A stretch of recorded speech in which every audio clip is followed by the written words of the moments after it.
you're going to participate in our electoral politics through advertising targeting the President of the United States and his policies. I would suggest that you seriously consider whether that is the best way to try to achieve your objectives. Hello, God bless you for watching us. God bless America. The 2025 United States trade war with Canada began on February 1st when the President Trump announced a sweeping tariff on Canadian goods, including 25% tariff on most imports and 10% tariffs on Canadian energy products. You see, at first, when someone says, let's impose tariffs on foreign imports, it looks like they're doing the patriotic thing by protecting American products and jobs. And sometimes for a short while it works, but only for a short time. What eventually occurs is, first, homegrown industries start relying on government protection in the form of high tariffs. They stop competing and stop making the innovative management and technological changes they need to succeed in world markets. And then, while all this is going on, something even worse occurs. Canada responded with its own retaliatory tariff on $30 billion worth of U.S. goods, escalating to $150 billion after 3 weeks. Those measures marked a significant escalation in trade tensions, disrupting long-standing cross-border economic operations and prompting both countries to implement additional countermeasures and support programs for affected industry. The conflict quickly expanded to include tariffs on steel, aluminum, automobiles, and a range of consumer goods, with both federal and provincial governments in Canada taking steps to mitigate the impact on business and workers. The trade war has led to market volatility, strained diplomatic relations, and forced companies on both sides of the border to adapt to new supply chain realities, while ongoing negotiation and temporary exemption have provided only limited relief amid continuity and uncertainty.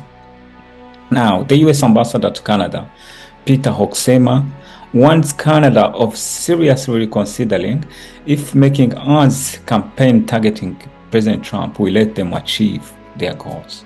He also emphasized that renewing trade talks between Canada and the US will be not easy given the Ontario ads that target Trump voter base. Perhaps for those who didn't follow the ambassador, you can watch this clip. You're going to participate in our electoral politics through advertising targeting the President of the United States and his policies. I would suggest that you seriously consider whether that is the best way to try to achieve your objectives. To put oil on fire, the state government of Ontario, Canada, aired an anti-tariff ads which targeted President Trump's vote base and marker, as his administration claims. At this time, the administration halted the trade negotiation, which supposed to begin shortly before the ads came out. But what was the content of the ads? Here's the full-length content of the ads, where the former President Reagan eloquently dismissed the rationale of imposing tariff on trade partners. High tariffs inevitably lead to retaliation by foreign countries and the triggering of fierce trade wars. The result is more and more tariffs, higher and higher trade barriers, and less competition. So soon, because of the prices made artificially high by tariffs that subsidize inefficiency and poor management, people stop buying. Then the worst happens. Markets shrink and collapse, businesses and industries shut down, and millions of people lose their jobs. Trump has expressed the interest to make Canada a U.S. province. The tone and consistency of the political relationship have often been a source of frictions, particularly during periods of U.S. presidential administration favoring protectionist or nationalist policies. Rhetoric from certain U.S. leaders has also included threats of further tariffs and even controversial discussion of annexing Canada, which has led to increased distrust of the United States among the Canada public and prompted the Canadian government to actively seek to diversify its trade and defense relationship away from the US. The two countries have different foreign policy philosophies. For instance, Canada often emphasizes on peacekeeping and multilateralism, having been reluctant to join US military operations not sanctioned by the UN, like 2003 invasion of Iraq. A recurring historical element in Canada is the desire to maintain a distinct Canadian identity separate from the American one, which can manifest as anti-American sentiment during times of political conflict. Will trade negotiation between two countries, two historical partners, restart again? Some suggest not on Trump administration. The bilateral trade relationship between the United States and Canada was one of the world's largest.